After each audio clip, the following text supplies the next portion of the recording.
There are so many things that I can say about Joe, but he's a great friend of mine, and he has been a CEO of $100 million companies, and he managed like a team of hundreds of people from different parts of the world, and he has, he has run like now 6 continents in 6 consecutive days, and he has run 70 marathon distance races, 6 Ironman triathlons. If you don't know what triathlon is, search for it. It's pretty phenomenal. It's one triathlon. I haven't run one triathlon yet. Maybe he will inspire me to do one. He has run 6 Ironman triathlons, and he wrote this book called Living High Performance Life, an Average Joe's Guide to Extraordinary. So this is a person that we need to learn about, like doing the impossible, defying the odds, overcoming the challenges right now, what we are going through. And he's big into physiology. And I know we talk about doing physiology in our program in Accelerator Light. So he's big into physiology. And so with that much introduction, it is a brief introduction about what he has done, but most importantly, he's a humble human being and a great friend of mine. So with that, I want to welcome you, Joe, into Accelerator program. It's great to be here. This is the first time I've ever done this talk over Zoom, so it's going to be very different. I like being on the stage in front of hundreds, if not thousands of people, sort of getting the energy of the group. So I'm going to use that as my disclaimer for today. I will, we'll tell a story today, this journey that I've been on, that I think has some really good lessons embedded in it. And so it'll build, and there's a climax in that, my purpose in life now is to help people achieve their potential. And I have only one purpose left, and that's it. So every one of you are in my community now. This is, so the start of the talk here, this is a book that I wrote. That's the cover of the book. That's me at the Grand Canyon, a place that sort of is inspiring if you've never been. It's an amazing place to go. I've gone myself many times. I've guided a lot of people across the canyon. And a couple of years ago on July 4th weekend, I crossed the canyon back and forth. It's called the rim to rim to rim.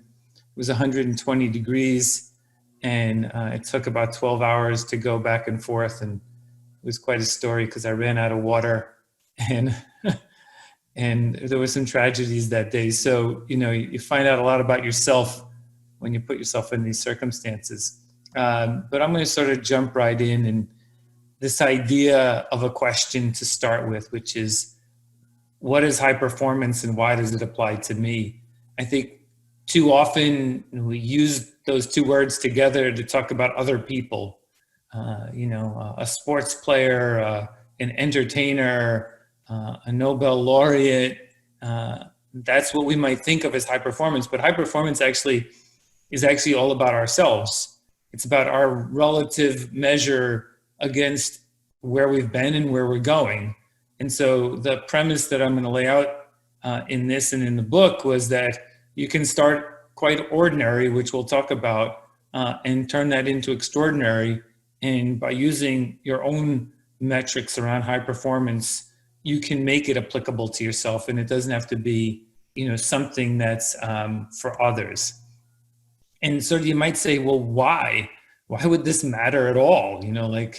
What these concepts, do they apply? And I think the simplest answer is that you actually don't know what you're missing until you start reaching deeper into yourself. And you listen to Ruble every week, and he touches on many of these concepts. He's been working on giving you the tools to be able to do more, be more, execute more.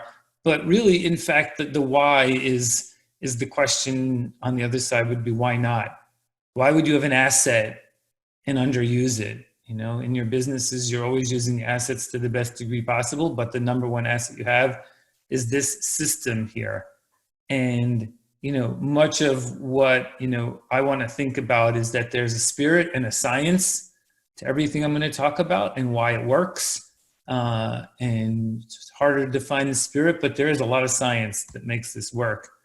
And really, you know, it starts with this very simple idea here, which is that there are many times in your life, and already have happened and will soon happen, that are all about the choice that you make. If you go back in time, I'm sure there'll be some of your peers, some friends, some family members, and you started in the same place and now you've ended up in different places. And it wasn't because, you know, of nature or nurture, it was because of the choices that you made. And those choices are yours. And often we don't realize how much agency we have. And so we often fall prey to what if someone else thinks we should do. But my idea is that we have to break out and realize that there is a pretty simple model, and I'm going to sort of accuse some of you fondly in this of something. So whether it's selling, which I do a lot, whether it's about thinking about yourself, I think that there are just three simple groups of people. I'm going to call them the yes people, the maybe people, and the no people. So of the audience we have today, I imagine that there are some of you who fall in the no category. You've already decided that this doesn't apply to me. You know, I couldn't run a marathon. I couldn't run a company. I can't do that. There's a lot of reasons you've decided already. And for those of you who have decided that, I feel bad. And I hope you find a pathway out of the no, because any of us can't convince someone to move away from a no. We spend a lot of time trying to do that, but in fact, it is a relatively impossible task.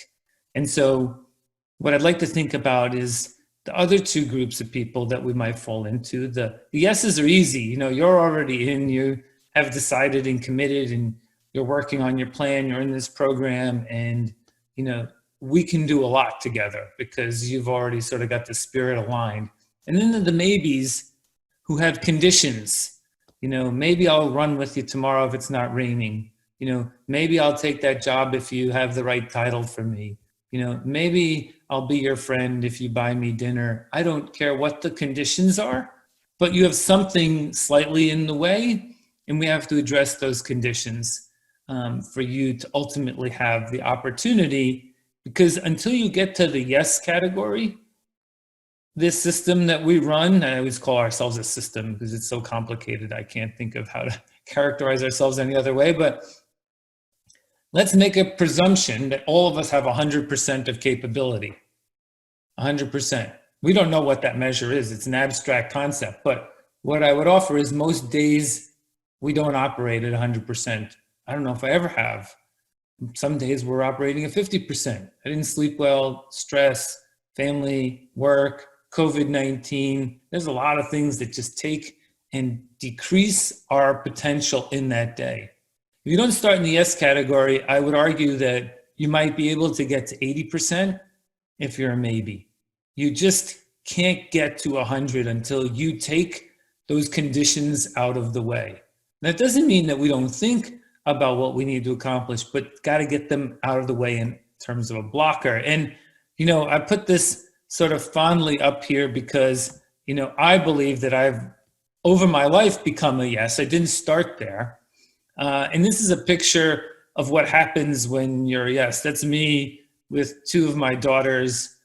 I only have two. My two daughters on the top of a 14,000 foot peak in Colorado in the middle of winter. It actually looks like nice weather right now, but we had 50-mile-an-hour winds. It was minus 20 degrees. And the amazing part about it is the choices that I've made over the past 20 years allowed me to hike to the top of a 14,000 foot peak mountain in the worst conditions possible with 7 millennials, and I was the old guy, and but I wasn't, holding anyone back. But it gave me an opportunity of an experience that just wouldn't have happened otherwise. So I got to participate. And so it is a bit of the inspiration that I take. But before I get too far along and say about all the finishings, some of which Ruble highlighted, I started off like, that's my, in the US, communion picture. And I was the shortest kid in my class, the skinniest kid, smallest kid around. And, ordinary would have been aspirational for me. We were a lower to middle income family. My father was a social worker in the New York City schools. We didn't go out to dinner ever. We had a very, very wonderful family life. But, it was more likely that I would get a civil servant job, working, in the government for a modest amount of money from where I started. That was like the pathway you might have. So, it didn't feel bad, but it certainly wasn't a pathway to know that one day I would get to do what I ended up doing. And so, I went along and I, felt sort of my own motivation. And at 16, I took a job at McDonald's. At the time, this is a long, long time ago, it was $2 an hour I got paid. And I worked there for 2 years. But it was a bit of a struggle, partially because, at 16, I still hadn't gotten to that point yet where you had a deep voice or sounded like you knew what you were talking about. So I was bullied quite a bit at work. I had everyone made fun of me. They called me Minnie Mouse because my voice was so squeaky and I was so small. I was like a bit of the, easy to take advantage of. But it was the beginning of me realizing I was not going to become a quitter. I worked for 2 years in spite of the fact that every once in a while I had to go into the storeroom and cry because I was so upset with the way people treated me. I also learned at that time that if you don't respond to a bully, over time they start to leave you alone because their sort of motivation is power. And if you don't allow them that power by reacting, then often it's the best strategy. So not the great, most auspicious start, $2 an hour working at McDonald's.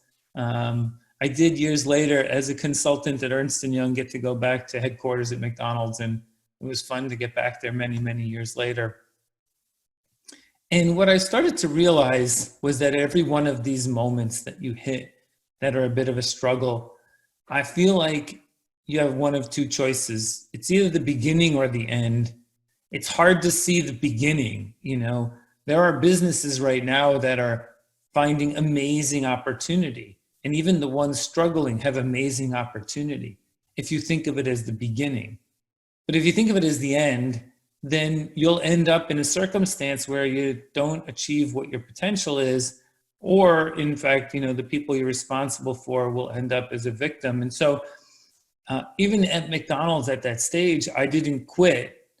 And a theme that became important in my life was that you can call me anything you want, but you can't call me a quitter because I'm in control of that. And so I'm not going to be a quitter, and I have never been, and I never will be. And so that defines us. And really over time, what you'll notice is people will see that you're not a quitter and they're going to want you on their team. And so, when you write these slides, it's sort of easy to look back and see the insights, but I didn't really fully grasp what was going on. But I was starting to make a shift to not be a victim, and part of that was, there are things that we want that may not happen. And so you become a victim. So I wasn't the most popular kid in high school. I wasn't invited to parties, just wasn't. I always tell people I was part of the 235 club, and they don't know what that was. Well, that was the time school ended and I went back home because I wasn't part of any of the clubs. So I made up my own. And so I was part of that. But what I realized is if I wanted to get invited to a party, the simplest thing was then have one myself and invite other people. Stop waiting around for the invite. You'll work in a company and you'll say, I don't like this word, but we use it. You're like, why didn't the boss call me and tell me something? Well, why don't you just call her and ask her instead of waiting for them to call you. Like, you find out that they're not doing anything to you. You're just interpreting a behavior and assuming something that's just not true. So stop sitting around and waiting for something to happen. Just go do it. And, by the time I had graduated college, I started being pretty good at putting on parties. I had a Halloween party with 400 people in New York City. I started a catering business, and I just got better and better at it. We often wait. We wait for something. And typically, I think what we're waiting for is permission. And so, I'm sort of fortunate. I had great parents, and they're still alive amazingly at 90 years old. But I don't know how they put up with me, because really I started to realize that, as long as I wasn't breaking the law or hurting someone, I wasn't going to wait for permission. I wasn't going to wait for someone to say, Joe, it's okay. It's okay to go sign up for a race or apply for that job or go visit some place or country, or I just don't wait. Like, I think we're often sitting and waiting, and I don't know what benefit we get. So you don't need my permission to be great. You don't need Ruble's permission. Just go do stuff. And then lastly, we're pretty good with our imagination, but it has to get better than that. And so I, in the book, wrote about a little bit of a methodology that says, dream it, that's really great. Plan it, that's not so hard. Practice it is where we fall apart. And so the practice is where I thrive. I love practice. I love just the grind, the journey, the experience. And then when you get that all to happen, you get to do it. We'll talk about the 6-continent challenge in a little while. The reason that happened was I had already run 30,000 miles in my life. I had already been to 45 countries. I've flown 4 million miles. I've been everywhere I was going to go. It's not that difficult to imagine than doing it. But I didn't just wake up one day and say, oh, I want to go run a marathon in 6 continents. You have to have practiced. And I have this sort of fascination with the English language. I know there are people on the call who don't speak English, so this would probably translate similarly. But in the English language, there's 500,000 words effectively in the dictionary.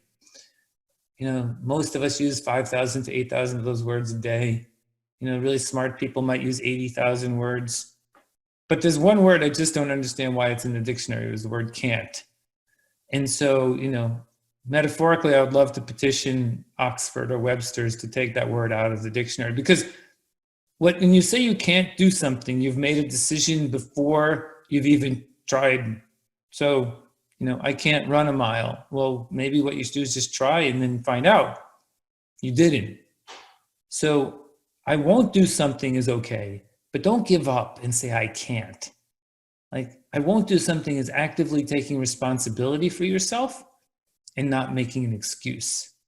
Because excuses are just our ways of trying to justify to ourselves an unwillingness to find out about ourselves. And I just don't know if that's meaningful. So try to delete that word out of your life. And I think we can opens up opportunities like we wouldn't imagine. Somewhere along the journey, and I think it was in college, I realized that, and in work as well, that there is a bunch of assets that we have that we already own that don't cost us anything. And I like this idea that raising your hand is a really bold move. It's a move that takes you out of your chair and makes you participate in a way that you might not others, or really the truth of the matter is others don't. And so it is the currency that you trade and carry on you every day. And so kept going, and things were going pretty well, and I got this opportunity while at IBM. I'd spent 10 years at Ernst & Young. I made partner there when I was 35, then joined another company with 5 people in 1999, and we did a lot in 2 years. We grew it to $50 million in revenue. We took it public. in 2000, and then we sold it to IBM. It was one of those go-go day kind of experiences, from 5 to 350 people in 24 months. And I was one of the 5 founders, and it was really exciting. And I ended up at IBM, the land of the big deal. And so I started hunting big deals at a rather large group of about 2,000 people working for me. We had about $500 million worth of revenue that we were responsible for. And I found an opportunity with Circuit City at the time, which was a $10 billion consumer electronics company. And it started off where they said to me, the head of procurement, well, my job at the time was the global director of retail, global VP of retail. And the head of purchasing said, we would love IBM to do an RFP for us for a merchandising replacement. And I said, we'd rather bid on, and he said, we'll give you $3 million to do it. And I said, I'd rather bid on the big deal. He said, what do you mean the big deal? I said, well, there's a big deal in here and we want to bid on that. He said, well, we're doing a $3 million RFP. I don't know what you're going to do. So we stepped back. I got a couple of my smartest buddies at IBM and we started working with them. We didn't write the RFP, we responded to it, and we crafted a $108 million response. It was a combination of IBM, it was a combination of Oracle, it was a combination of 360 Commerce and IBM. And this was going to be transformative at every level.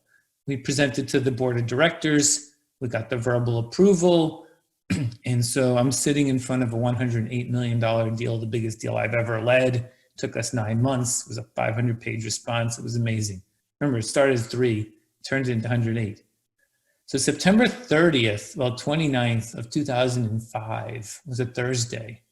And on that Thursday, we were supposed to get the signature for the deal. The quarter closes on the 30th, remember. This is the largest deal in that quarter in 2005 for IBM globally. So everyone is breathing down my neck. So on Thursday, David Strauss, who was the VP of procurement, came to me at around 4 p.m. and he said, don't worry, Joe, I'm going to give you the document tomorrow morning, Friday the 30th. He said, you can fax it in. We used to fax stuff. And we'll get this thing going. I'm like, great. So the next day, I come to work. I'm ready actually to go run one of these Ironman races on Saturday. And I was sort of dressed casually, pick up this contract at 7:30 in the morning and go, right? Like that's what you're supposed to do. Everything lined up. And so I'm sitting in the cafeteria waiting for David because, you know, it's still formal back then. And he came up to me and he didn't look very happy. I'm like, David, what's the matter? And he said, Mike's not going to sign the contract. I said, what do you mean? Mike's the CIO. I'm like, everyone's lined up. He said, yeah, there's a couple of issues he has and he'll sign it next week. Well, if you've ever been selling in your life, what you'll know is that the end of the quarter is the end of your life. So there isn't like a next week. And that when you make a $108 million commitment to the CEO of the company and everyone's texting you like, where's the contract? I'm like, David, I might as well just jump off the building. I can't not get it. So he said, I don't know what to tell you, but they're not signing it today. So I sat down in the cafeteria and it must have been 2 hours. I didn't move. I was so sort of, you know, beside myself. And David came back by again. He's like, what are you still doing here? Aren't you going to this race? I said, David, I don't think I could even run, let alone do anything. I can't even focus. He said, well, why don't you go up and talk to Mike and see what you can do? I said, what am I going to say? He said, well, you'll think of something.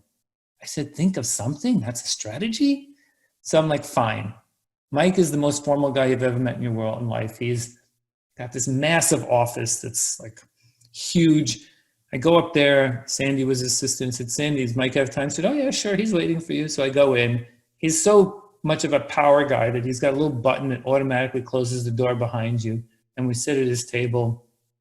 So I don't know what you guys are thinking, but what would you say? Like, hi, how's the weather? How you doing, Mike?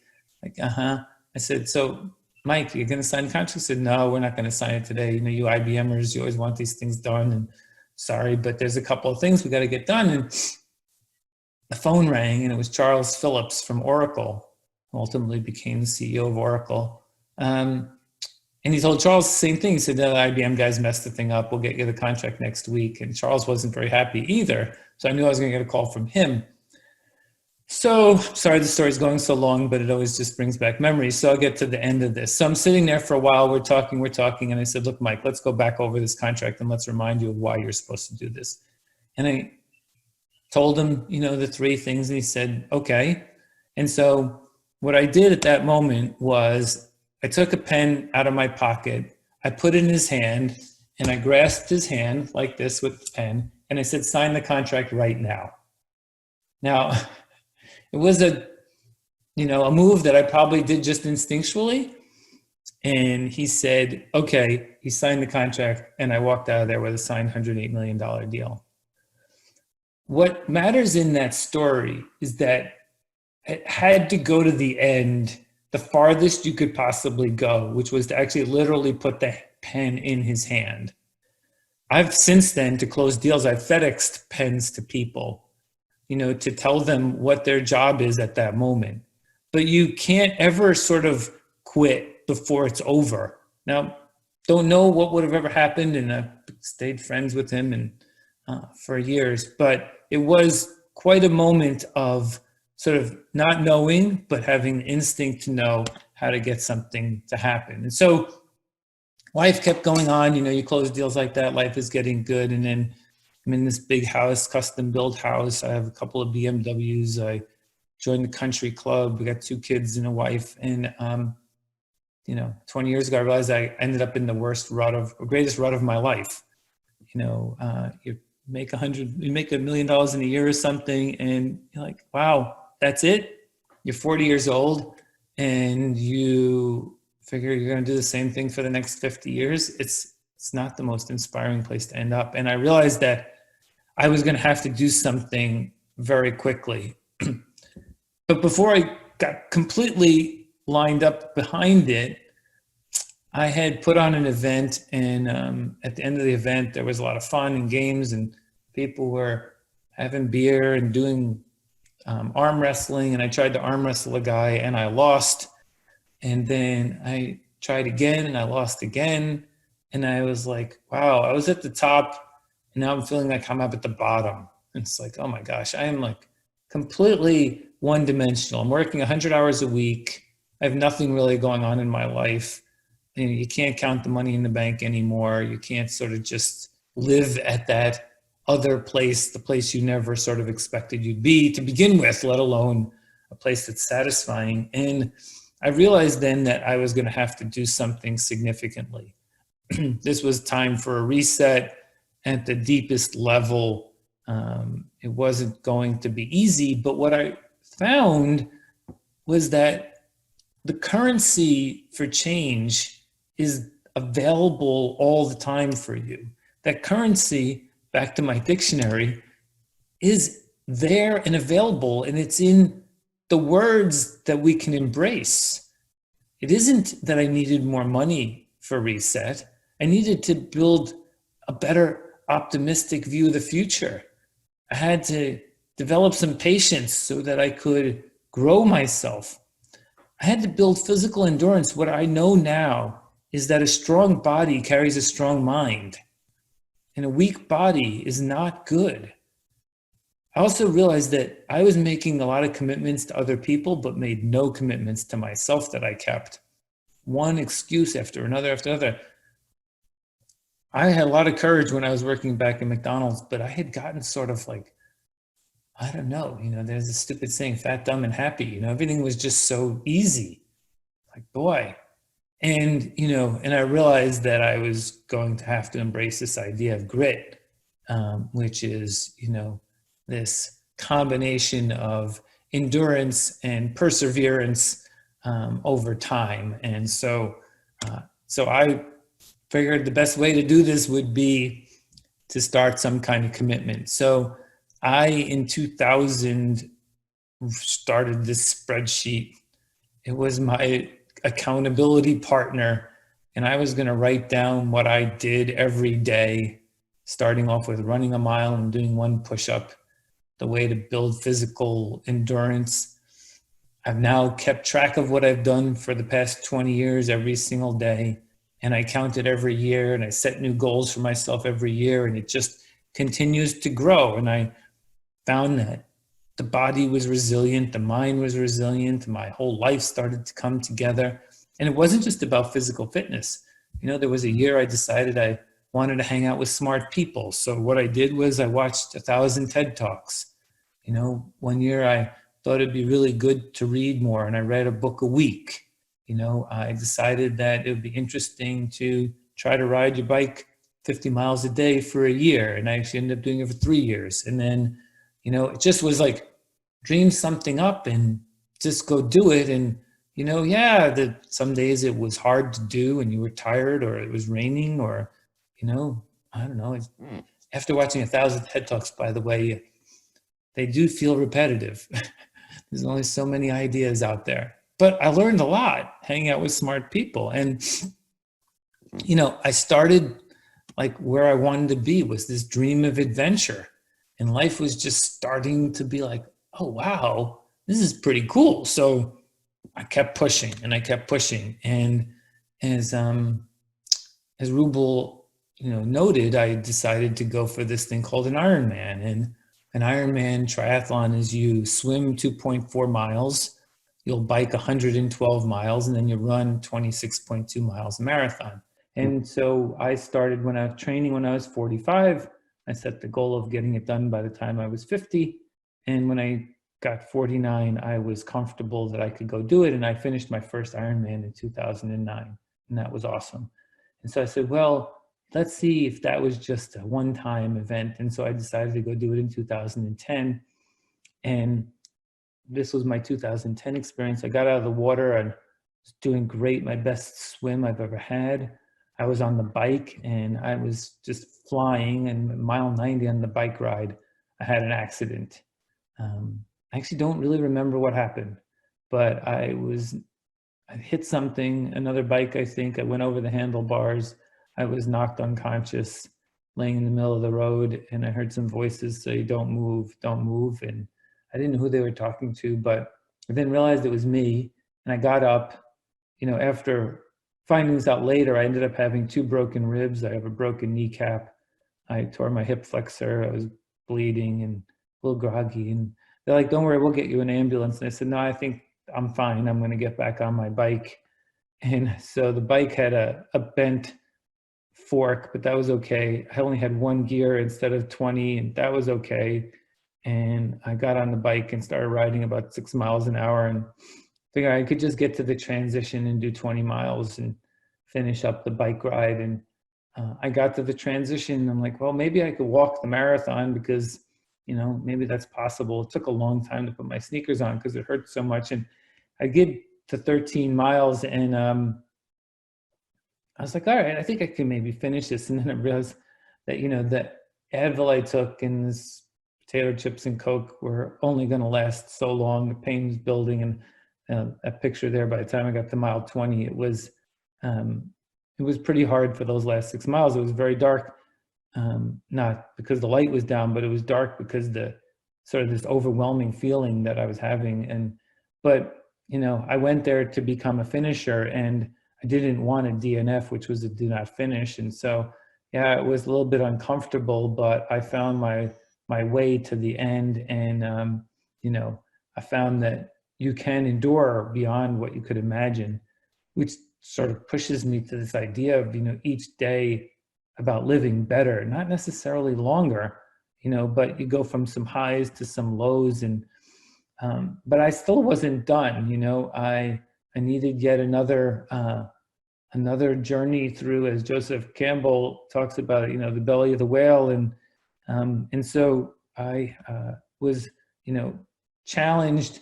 And this was just part of the story, but, you know, I was having some challenges with the company we were running, and my daughter came back from school and said to me, hey, you know, my friends and I are doing this push-up contest. Would you like to try it? And it was to a song called Flower by Moby, and it's a very difficult push-up challenge, and I couldn't get it done. And I was like, oh boy, back on a reset again. So I set out to work on getting that done.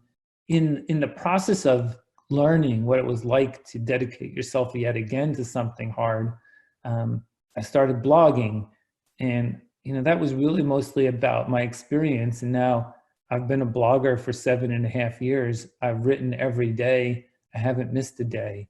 And in it, I've created this world that I like to live in. And so it's been a great experience for me because really, in fact, it's hard to write every day. It's hard to write something positive every day. It's hard to write something you would want to read yourself every day, but it's a great challenge. I think I've become a much better writer. And so it's a worthy journey, which then led me to writing the book called Living the High Performance Life. And in it, I decided I should have a more significant ending than just sort of like, thanks for reading. So I concocted this idea by myself to do the 6-continent challenge. It took about 9 months to plan, because to do this on commercial airlines is not simple. There is really only a couple of ways you could pull this off. I had to figure out what city to start in. I knew I wanted to start in Sydney. I had a lot of good friends there, and I wanted to run around Sydney Opera House and Centennial Park. But then where do you fly to? You know, I considered lots of places, because to do 6 continents anyway, Sydney to Singapore, to Johannesburg, to London, to Sao Paulo, to LA. It's about 37,000 miles of flying. It's 157 miles of running. It didn't lay down for an entire week. I slept about 13 hours during the week. But it was an amazing experience, sort of less because of what happened to me and more because of the people that I met. You know, I found through this that, you know, CNN and the BBC and all these different people talking about the world, you know, they don't understand how great the world is, that it's full of amazing people. That, you know, on this bottom left, when I was in Johannesburg, there were 100 kids from one of the local schools. I talked to them about their version of high performance. Many of them ran with me. They got to do something they never did. You know, for a day, we had this joy in our life. Each place I found it, even wearing the shirt that just had the schedule, pulled people in to want to ask me, what was I doing? And so it just kept encouraging me to say that, you know, it isn't just about ourselves, but about the bringing other people along and having them start to experience their version of high performance. We did it for a good cause as well. We raised money for kids to go to high school in Guatemala. So that was fun to have a purpose behind it, in addition to all the rest of the people. And, you know, it's sort of, this journey is, even if I go back and listen to it, I say it myself here, none of these were at all in consideration when I was growing up and thinking about it. And they just kept building. And it kept building and building to more and more impact and more benefit. And then, well, there is something certainly I know wrong with me, because even after doing the 6-continent challenge, I didn't feel that I had pushed myself hard enough. And so I got to sign up that same year for what ultimately becomes my Crucible event. This is called the Tahoe Rim Challenge, and it's a 205-mile race. It ended up taking me 90 hours because the last 25 miles took me 25 hours. I couldn't walk. My ankle was really damaged, and I just kept pushing to find a pathway to the end. And so it was, you know, hallucinations in the middle of the night. One night I was out in the freezing cold and I didn't have the right clothing, and I just kept pushing myself. And as I came down the last hill and I knew I was going to make it under the cutoff time, I saw the finish line, and something just completely unexpected happened that even to this day, I sort of, whoopsie, all right, that's fine. That's me at the end. I started just crying, you know, tears just started rolling down my face. This journey that I had been on for now 50 some odd years, I realized that I didn't have to prove anything to myself anymore. That it didn't matter what was in the way. It didn't matter how hard it was going to be. I sort of had, you know, crossed off the demons and figured that I was worthy. it took a long time. All those successes, everything else sort of, was just about me trying to say that, I was not, just an ordinary kid. I had more in me. And so it was this idea that you can go to a place and find out a lot about yourself, but it might take a little bit to get there, but you can find your way there. And it was very satisfying. So, which then sort of sets me up for the rest of my life to turn my purpose beyond me and people close to me into a life that I can be in service to others. And so, if anyone wants time, I never say no. I'm always in the idea that I can help. And so, with that, you have this opportunity. So the next year it wasn't enough. Then I decided we would go down to Guatemala, raise more money for the kids there. We would hike 7 volcanoes in 7 days. And turns out we were right next to El Fuego, which actually a month after we left erupted more than we had seen, and it hurt quite a few people tragically. But it was a great challenge to, there it is. We got pretty close to it erupting, to yet again bring some people along who had never done anything like this. Rolando here, he had never hiked all those volcanoes, and he came with me along the way. And we then raised more money for the kids in high school. And, we're on this path where education is really a gift for life, and you can, help in any way you can, but with education, so much is possible. And, you just meet beautiful people and they share their lives with you. And when you step into it with an open heart, it just sort of changes the dynamic of what's possible. What is your version of extraordinary? I hadn't a plan. I followed sort of my own path. It doesn't mean that my path is better, or certainly probably different. But when you take some of the lessons away that I've sort of talked about today, where you, as I think Ruble says, you go the extra mile because it's less crowded there, or you just find the balance, between the spirit and the science inside you. There are a lot of neurotransmitters that work in my favor that keep me moving in the direction that I do, but there's also a spirit inside me that is hard to contain anymore. I continue to challenge myself. I love setting goals. I'm right now on a challenge of 150 days in a row. I've run 10 miles a day and done 100 pull-ups and 100 push-ups. And, it's that sort of this over time, it sort of just proves to you that you can do anything you want. And so, so with that, I will just tell you that I would love to hear over time about your version of extraordinary. You have lots of time left, probably have anywhere between 50 and 60 years left to go play. So live big, turn ordinary to extraordinary, and enjoy the journey. Thanks, Ruble, for letting me be with the team. You're welcome. Thank you, Joe, for that awe-inspiring presentation and what you stand for and everything else.